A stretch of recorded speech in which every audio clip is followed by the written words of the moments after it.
దేశ ప్రజలందరికీ అటల్ బిహారీ వాజ్పేయి జన్మదిన శుభాకాంక్షలు.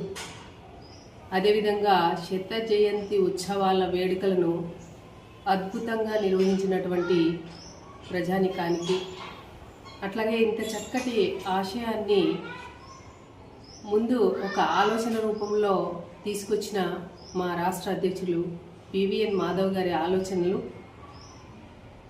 కూటమి నాయకులంతా కలిసి దిగ్విజయం చేయడానికి సహకరించినటువంటి ముఖ్యంగా ఈ రాష్ట్ర ముఖ్యమంత్రి చంద్రబాబు నాయుడు గారికి, అదేవిధంగా ఉప ముఖ్యమంత్రి పవన్ కళ్యాణ్ గారికి,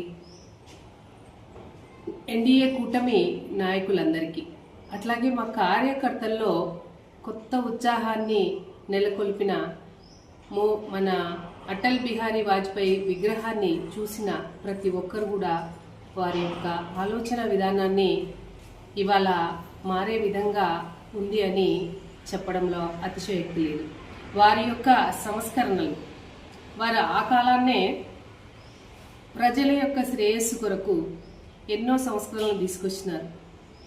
పల్లెలు బాగుంటేనే పట్టణాలు బాగుంటాయనే ఆలోచనతో, అట్లాగే రోడ్లు ఏదైతే ఉందో ప్రధానమంత్రి సడక్ యోజన కింద ఆ కాలంనే తీసుకొచ్చినటువంటి మొట్టమొదటి వ్యక్తి ఇవాళ ఈ రోడ్లు ఏవైతే ఉన్నాయో, పల్లెల్లో ఏదైతే మార్పులు, రోడ్లు అయితేనేముంది, కాలువలు అయితేనేముంది, అన్నీ రోజువారీ అణుపరీక్ష చేసి ప్రపంచ దేశాలకు వణుకు పుట్టించేటటువంటి ఆ కాలాన్నే అటల్ బిహారీ గారు చేశారు. ఇలాంటి సంస్కరణలన్నీ కూడా చేసి ఇవాళ దాన్ని ఆచరణలో పెడుతున్నటువంటి మోడీ గారి విధానిస్తున్నటువంటి పరిస్థితి. దేశం కొరకు మనం ఏం చేస్తున్నాం? మన దేహం ఉన్నది దేశం కొరకు కానీ బ్రతకడానికి కాదన్న మహానుభావుడు.